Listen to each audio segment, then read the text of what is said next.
kejadian ini terjadi di salah satu hotel terkenal di Surabaya. Hotel ini pun juga letaknya di tengah kota banget, Bi. Nah, tapi gue nggak enak sih nyebutnya. Kalau misalnya lu nge-Google, tapi pasti hotel ini bakal jadi hotel pertama yang keluar yang paling angker gitu di Surabaya. Misalnya gue cari di Google hotel terkanker di Surabaya, pasti yang muncul hotel itu. Ya, Oh, menarik. terjadi di sekitar pertengahan tahun 2021 lalu. Jadi tahun lalu banget, Oh, baru nih berarti. baru. Dan kejadian ini menimpa keluarga gue. Wow. Oh, ini jadi pengalaman pribadi. Ya, pengalaman pribadi. Oke. Wow. Jadi tahun lalu gue sekeluarga berangkat ke Surabaya buat nyusulin abang gue dan keluarga tuh emang tinggal di sana kan. Oke. Nah, gue dari Jakarta ke Surabaya bareng nyokap gue, bokap gue, sama adik gue namanya Sila. Oke. Nah, gue dari Jakarta ke Surabaya tuh mobilan gitu. Nah, pas nyampe di Surabaya, biasanya kalau di Surabaya gue tuh selalu tinggal di Hotel Wis Prime. Tapi di tahun lalu akhirnya gue stay bukan di Wis Prime, tapi di hotel yang emang nggak bisa gue sebut namanya ini. Oke. Oke. Gue nyampe di Surabaya itu sekitar jam 5-an. Nah, sampai di hotel ini sekitar jam 6-an sore. Nah, pas nyampe di hotel itu, pertama kali gue masuk ke lobbynya, Bi. Nah, Ya. yang pertama kali gue rasain itu adalah kayak hawanya nih hotel serem banget gitu. Karena Kayak beneran hotelnya hotel lama. oh, Dan emang ini hotel lama gitu. Jadi vibes lama itu berasa banget gitu, Bi. Nah, oke. dari interiornya, dekorasinya tuh bener-bener kelihatan kalau misalnya ini hotel lama. Dan jarang banget dibenerin gitu loh menurut gue. Oke. Tapi antik atau emang nggak keurus? Antik. Oh, oke Antik. oke. Terus yang bikin gue ngerasa kalau misalnya ini hotel hawanya nggak enak banget, di lobby yang gede itu, segede itu, gue cuma ngeliat ada satu resepsionis doang, Bi. Nah, nggak ada siapa-siapa lagi selain keluarga gue dan resepsionis itu. Anjir, lu udah tahu hotel kayak gitu, kenapa lu masih mau stay di sana sih, Boy? Nah, jadi nyokap gue tuh ngide, Bi. Nyokap gue ngide emang karena bosen sama hotel yang itu mulu. Heeh. Nah, nyokap gue tahu kalau misalnya di hotel ini emang vibes-nya tuh antik banget. Nah, makanya nyokap gue ngide buat nyobain lah sekali-sekali nginep di sini. Iya, oke. Karena perjalanan gue dari Jakarta ke Surabaya itu mobilan, ya gue ngerasa di perjalanan capek banget kan. Benar. Pada akhirnya abis gue check in, gue masuk kamarnya. Pas gue masuk kamarnya, gue tuh sebenarnya pengen banget tidur, langsung tidur gitu. Cuman gue nggak bisa langsung tidur karena gue ngerasa kamarnya itu nggak kalah serem dibanding lobbynya, Bi. Nah, Oh, jadi sama seremnya. sama, rasanya tuh sama. Interiornya juga interior lama, hawanya juga hawa-hawa nggak enak, lembabnya juga gitu loh. Tapi untungnya gue tuh tidur sama adik gue. Jadi gue buka 2 kamar, gue sama adik gue tidur satu kamar, nyokap gue sama bokap gue tidur satu kamar. Oke. Oke. Tapi tetap di lantai yang sama, tadi kamarnya beda sebelahan gitu. Oh, sebelahan ya. Nah, singkat cerita sekitar jam 9-an malam, gue sama adik gue nyoba tidur. Oke. Oke. Nah, pas gue sama adik gue nyoba tidur, jujur tuh gue tidurnya pules banget, Bi. Nah, karena capek juga kan, di jalan lama kan. Tiba-tiba sekitar jam 12-an malam, adik gue tuh ngebangunin gue. Adik gue ngebangunin gue karena katanya dia dengar ada orang yang ngetok-ngetok pintu kamar gue. Ya udahlah, nggak pakai lama, gue bangun dari kasur, gue jalan ke pintu buat buka pintunya.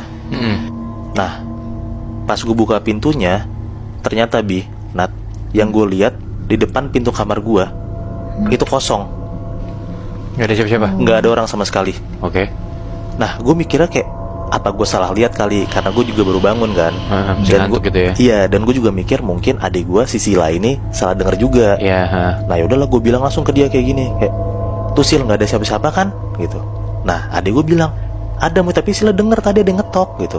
Ya gue bilang lah kayak, ya udah Sila lihat sendiri aja, nggak ada siapa-siapa kan gitu. Adik gue jalan dari kasur ke pintu dan dia lihat juga emang nggak ada siapa-siapa sama sekali. Pada akhirnya gue bilang lah, gue gedek juga, Bi, Nat, kayak gue lagi tidur dibangunin kayak gitu kan. Iya, benar. Ya gue bilang lah kayak, yaudah sekarang tidur aja yuk, udah malam juga, lagi dari tadi nggak tidur, gue bilang kayak gitu. Ya udahlah, ngelihat ternyata nggak ada orang di depan pintu, gue sama adik gue ke kasur lagi untuk tidur. Iya. Baru banget gue mau nyoba tidur, tiba-tiba gue denger, Bi, Nat, ada lagi suara ketokan pintu. Tapi ketokan pintunya sekarang kayak tok, tok, tok, tok, tok, gitu, Kayak digedor gitu ya. kayak digedor-gedor gitu. Nah, untuk kali ini gue denger pakai kuping gue sendiri. Tadi kan gue dikasih tau sama Sila kan, ada yang ngetok. Tapi saat ini gue denger sendiri, Bi, Nat, kalau ada orang ngetok-ngetok pintu gue. Oke. Nah, tapi gue mikir, nggak mungkin lah, aneh banget. baru banget gue ngeliat kalau misalnya tadi ada suara ketokan dan gue lihat nggak ada orang, tiba-tiba suara ketokan itu datang lagi. Iya. Gitu kan. Jujur gue takut Bi, Nat, mendengar ketokan itu. Sampai pada akhirnya gue mencoba nelpon nyokap gue. Nyokap gue ngangkat, gue langsung cerita lah, "Mah, tadi ada denger mah sama Sila, ada orang ngetok-ngetok pintu segala macam lah. Pas dibuka ternyata nggak ada orang. Nah ini sekarang ngetok-ngetok lagi nih," gitu. Nah nyokap gue bilang, "Hah, beneran dek?" gitu. "Beneran." Nah pada akhirnya gue minta nyokap gue buat ngecek siapa sebenarnya ngetok pintu kamar gue. Oke. Nah tadi kan gue bilang kan, kamar gue sama kamar nyokap gue sebelahan. Iya. Nah berarti nggak ada 1 menit dong buat keluar dan ngecekin pintu kamar gue kan. Iya benar. Telepon udah dimatiin sama nyokap gue tungguin tuh nyokap gue buat masuk kamar gue, buat ngasih tau siapa yang ngetok di luar kan. Iya. Hampir sekitar 2 menitan gue tuh nunggu nyokap gue kok nggak nyamper gue gitu loh Bi, Nat. Nah gue pengen nelpon tuh nyokap gue. Pas gue mau nelpon nyokap gue, tiba-tiba nyokap gue nelpon gue duluan. Nah gue angkat lah, gue tanya, "Mah, kok nggak kamar Ade sih mah?" gitu. Nyokap gue bilang, "Dek, maaf banget, Mama nggak jadi ke kamar Ade ya. Ade coba tidur aja, paksain tidur sama Sila." Nah gue bilang lah, kenapa sih mah gitu? Karena gue jujur kan takut kan Bi. Tiba-tiba denger nyokap gue nggak jadi nyamper gue rada sebel gitu loh. Nah nyokap gue ngomong lagi, "Dek, sebenarnya Mama jadi takut," gitu. Gue tanya lah, "Hah? Kenapa mah? Takut kenapa emang?" gitu. Nah di situ nyokap gue cerita, ternyata pas nyokap gue keluar kamar, baru banget nyokap gue tuh nengok ke arah kamar gue. Nyokap gue lihat Bi, Nat, di ujung koridor, nyokap gue lihat ada sosok cewek ngebelakangnya nyokap gue, tinggi banget sampai kepalanya nyentuh langit-langit hotel. Anjir. Nah di situ nyokap gue jadi takut buat nyamperin gue dan balik lagi ke kamarnya. Oke. Nah karena di situ gue tahu nyokap gue nggak jadi nyamperin gue, dan gue di situ posisi takut banget juga kan. Akhirnya gue sama adik gue maksa tidur lah di malam itu, dan akhirnya bisa tidur dan nggak ada lagi kejadian lain setelah suara ketokan itu. Oke. Kebesokannya gue sama keluarga gue nyamper abang gue, jalan-jalan lah, moto-moto Surabaya, makan segala macem. Nah di sepanjang jalan tuh gue sama nyokap gue tuh masih ngomongin kejadian yang tadi Bi, Nat, kejadian semalam gitu. Iya. Nah gue bilang ke bokap gue, "Pah, apa kita check out aja ya? Abis Ade takut kemarin," gitu. Nah bokap gue bilang, "Ya nggak apa-apa lah Dek, dari hotel sini ke rumah abang kan deket, daripada pindah-pindah lagi males papa," gitu. Ya. Saya pada akhirnya bokap gue udah ngomong kayak gitu, ya gue pasti nurut dong. Pada akhirnya ya udah, singkat cerita gue jalan-jalan sekitar jam 7 malam, gue kembali lagi ke hotelan tadi. Ya. Oke. Sekitar jam 7 malam, gue udah nyampe kamar hotel. Di situ tuh posisinya gue sama Sila mau mandi, tapi gantian gitu. Sila duluan, abis mandi, kelar Sila baru gue. Nah adik gue udah beres mandi, gue masuklah langsung kamar mandi buat mandi kan. Iya.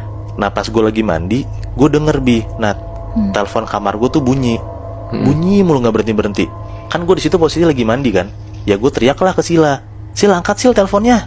Tapi adik gue nggak nyaut. Udah lah gue lanjut mandi lagi kan. Tapi itu telepon tetap bunyi. Nah karena gue tahu telepon tetap bunyi dan adik gue nggak nyaut, gue buru-buru tuh gue beresin mandi gue buat ngangkat teleponnya. Nah pas gue keluar kamar mandi, memang ternyata nggak ada adik gue di situ. Gue angkat lah teleponnya kan, kayak, "Halo." Itu sekitar jam berapa, Moy? Sekitar jam 8-an malam, Nat. Oke. Gue angkat lah kan teleponnya, "Halo," gitu. Nah si mbak resepsionis ini ngomong, "Mas dari kamar sekian ya," nyebut kamar gue, nomor kamar gue. Gue bilang, "Iya mbak, kenapa?" gitu. Si mbaknya ngomong lagi, "Iya mas, saya mau ngasih tahu. Jadi tadi kita udah ngecek, pesanan mbaknya nggak ada, susu bayinya nggak ada mas, gimana ya?" Nah gue bingung, susu bayi, padahal gue nggak mesen gitu. Tapi gue mikir mungkin Sila kali yang mesen kan. Soalnya resepsionisnya juga bilang kan, mbaknya ya pasti Sila kan. Iya. Tapi gue tanya lagi, "Tapi bener mbak yang mesen susunya tuh di kamar ini?" "Iya di kamar sekian," kan, nyebut lagi nomor kamar gue. Terus gue bilang lah kayak, "Oh iya mbak, mungkin adik saya kali yang mesen. Coba saya cross check dulu ya. Makasih mbak," gitu. "Iya sama-sama mas." Ya udahlah, gue tutup teleponnya, gue langsung ngechat Sila. Gue chat lah kayak, "Di mana sih Sil?" gitu. Sila jawab, "Di kamar mama. Sila habis mandi langsung kamar mama." Gue tanya, "Tadi Sila emang pesen susu bayi?" Sila jawabnya, "Hah enggak," gitu. Nah gue jujur ada bingung, karena Sila bilang gak mesen kan. Tapi balik lagi, resepsionisnya bilang yang mesen mbaknya. Ya kan gue cuma tidur sama Sila kan. Ya.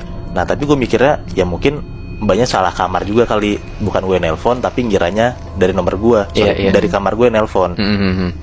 Nah di malam itu, yang kalau kemarin gue tidur sama Sila, tapi di malam ini gue tidur sendiri Bi, Nat. Oh. Karena Sila tuh masih takut banget akan kejadian semalam. Jadi Sila milih buat tidur sama nyokap bokap gue, nyempil di tengah.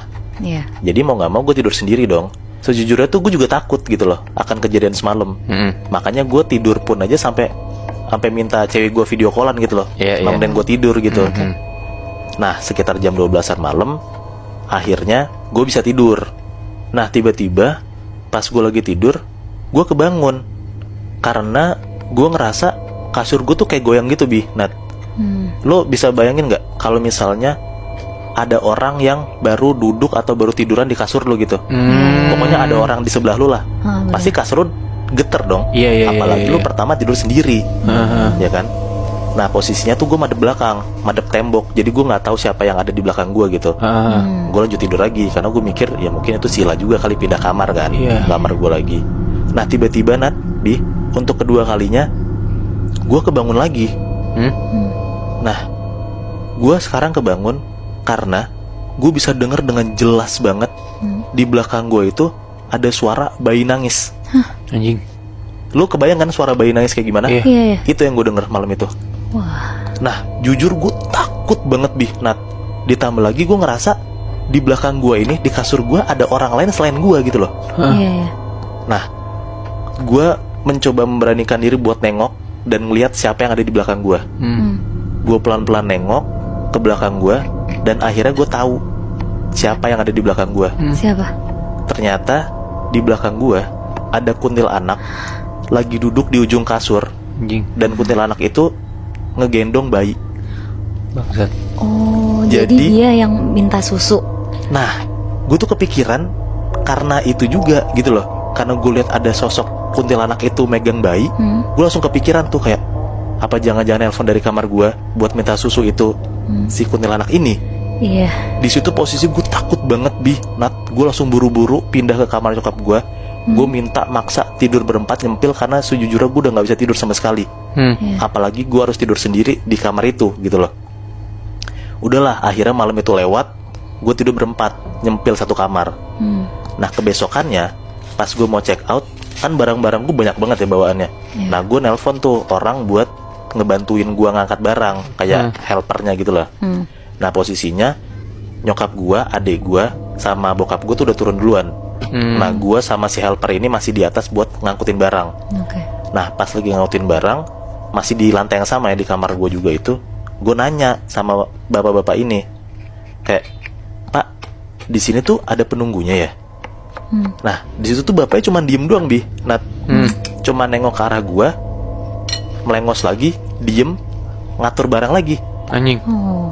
Nah gue liat bapaknya kayak gitu, ya gue lanjut cerita lagi aja lah kan. Iya. Saya 2 malam tinggal di sini, 2 malamnya saya digangguin Pak, gitu. Nah denger gue ngomong kayak gitu, tiba-tiba bapaknya ngomong gini ke gue, digangguin sama yang mana Mas? Banyak nih berarti ya. Iya, yang lidahnya panjang atau yang bayinya nangis mulu. Wah anjing. Nah pas bapak yang ngomong kayak gitu Bi, Nat, gue takut banget demi Allah.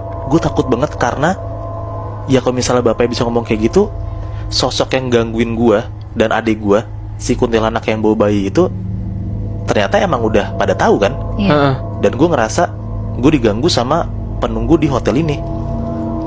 Anjir, bentar-bentar Mei. Tadi kan lu bilang kata bapaknya ada 2 kan sosoknya. Iya, Yang lidahnya panjang sama yang bayinya suka nangis. iya, Yang lu lihat yang bayinya suka nangis kan? iya. Berarti yang lidahnya panjang bentuknya kayak gimana ya?